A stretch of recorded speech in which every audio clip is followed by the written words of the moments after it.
Kלים Perik Chav Zayin Mishnah Hey. Beluye nofel chvara sheskinon li shiva. Nofel chvara are sieves.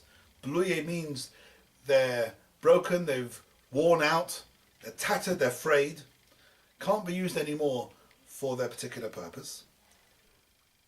Sheskinon li shiva decided, okay, I can't use them as a sieve. Obviously a sieve is not makabel to mesmeris. But now that they're broken, so you say, right, I now want to use them as a cushion. I want to sit on them. Says the Mishnah, Rebbe Kiva Matami, V'chachamim Matarin Achi Katzeh. In order to use these things as a cushion, you've got to do a little bit of shaping. You've got to cut it.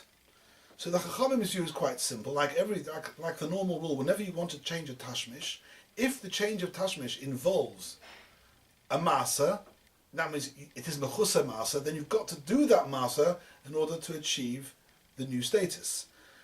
Rekiva is saying that even before you actually cut it, just your intention to change it to a medrus is enough to bring him out to medrus. This view of Rekiva we've had before in Perik Chof Mishnah Dalad, where when it comes to Tumas medrus, Rekiva is strict, and he says for medrus the yichud is enough, even if you don't actually do the masa that you need to do. Mishnah carries on. Kisei shel koton sheyesh le raglaim. A small child's chair.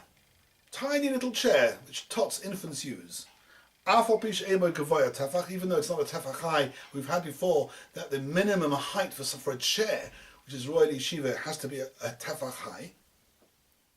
But because it's a child's chair, and children sit on little tiny chairs which are not a tefach high, says the Mishnah, Tomei, that's enough to say that this chair is royal medrus. A few interesting yisodos come out of this Mishnah. First of all, the rule that something which is royal yeshiva is tometumas medrus, it doesn't have to be for the yeshiva of an adult. Even if something is just meyuchad for the yeshiva of a child, of a koton, it's mekabel tumas medrus, and according to most shittas, even if a godel who's a nida or a zov were to sit on it. But what's also interesting in this Mishnah is that the Mishnah seems to be saying that you can only be miyachet something for your yeshiva if it's got a tefach height. That din we've had before about a chair having to have a tefach height was actually talking about a chair, a bench which was broken, and the Mishnah said if it didn't have a tefach height, then it's considered to be broken. But if you actually miyachet something which is less than a tefach high for yeshiva, that always works. So it's not a din particularly for a kisei shel koton. This is a kasha that the Vilna Gaon on the side asks, and the Chazon Ish has an unusual explanation, but that's the basis of the Mishnah. The last din of the Mishnah is choluk shel koton, a child's shirt, a child's blouse, a small blouse. And we're going to have a machlokas here between Rabbi Eliezer and the Chachamim whether it needs a shear. Rabbi Eliezer mekol shu, no matter how small it is mekabel tumas medrus. V'Chachamim ermim ad sheyeh bo kashir, it's got to have the shear of 3 tvachim by 3 tvachim. Right. Clothes are mekabel tumah. Let's go through this again. Clothes are mekabel tumah. Either a fabric is a kli kibble, a little bag or a pouch. That's easy. If you've got a piece of fabric which is 3 tvachim by 3 tvachim, even though it's not made for any particular purpose, it's mekabel tumas medrus.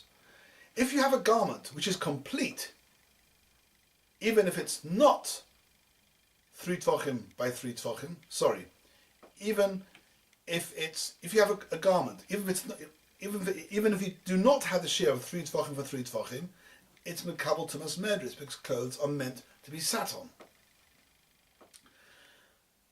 However, the basic rule is that clothes are what's called meshamshin yeshiva im melachton.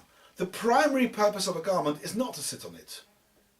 However, one does sit on it, one does lie on it. Therefore, all clothes are mekabel tumas medrus.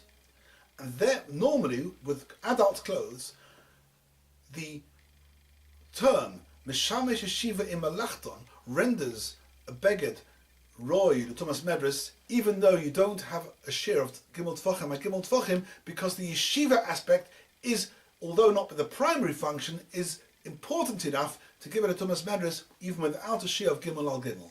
What the Mishnah is saying here, according to the Chachamim, that when it comes to a garment, a beged of a cotton, the yeshiva function is now so toffel, so auxiliary, that if you want it to be a tumas meres, it's actually got to have the shir gimel tfachim al gimel tfachim. And Rabbi Eliezer is saying, no, it follows the normal rules of begodim, that every beged is considered to be royal medras, and therefore, once it's considered to be royal medras, it doesn't need a specific shir of gimel tfachim by gimel tfachim. And the last words are the Mishnah of a nimdat kofel. According to the Chachamim, who say that this little small blouse needs to have 3 tfachim by 3 tfachim, they have a further kula, and they're saying these 3 tfachim, because these shirts have a front and a back, therefore it's only royal medras if you have this shear of 3 tfachim by 3 tfachim on both the front and the back, which means when it's doubled over, you have 3 tfachim by 3 tfachim. But if you unfold it, it therefore must have a shear of 6 by 3 in order to have a 3 by 3 when it's folded, because these begodim normally are used in the folding position. When you put it on, you have a front and a back. Therefore it's got to have 3 by 3 after you folded it. And these dinim of folding will come to in the next Mishnah, which is Mishnah Vav.